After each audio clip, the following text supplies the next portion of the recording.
Today I have a list of data.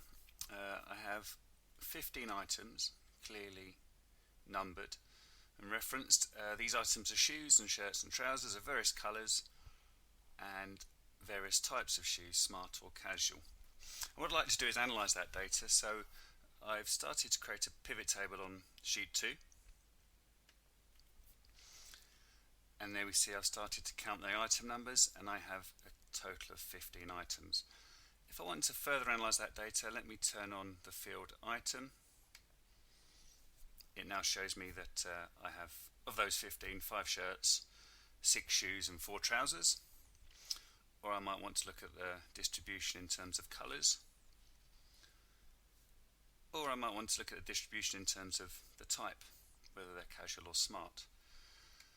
What I might like to do also is, if we look at shirts and shoes and trousers, for example, I might like to say, well, okay, of those 5 shirts, what's the colour distribution? So if I turn on colour as well, I can see that I have 1 blue, 3 green and 1 red in terms of shirts. And I might want to break that down further and say, okay, of those green shirts, how many are smart and how many are casual? So if I turn on type, we now see of those 3 shirts, there were 2 smart shirts and 1 casual shirt. However, you may notice that those 3 fields are all stacked up in column A, and it all looks a little bit clumsy and a little bit difficult to read now.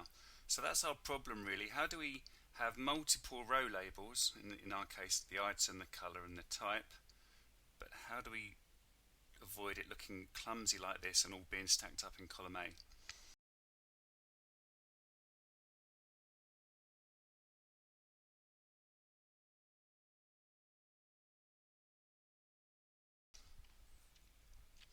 Okay, so the solution really is, if we look at the design tab up here, what we can do is change the report layout. And currently the layout is the compact form. But if I change that to the tabular form, you'll now see that we have those 3 fields clearly distributed amongst 3 columns, column A, B and C, rather than all of them stacked up in column A. So in summary, if you'd like to make your pivot tables look clearer, and you've got multiple row labels, and they're all stacking up in column A, one way to make them look a bit clearer and easier to read is to change the report layout and to choose tabular form.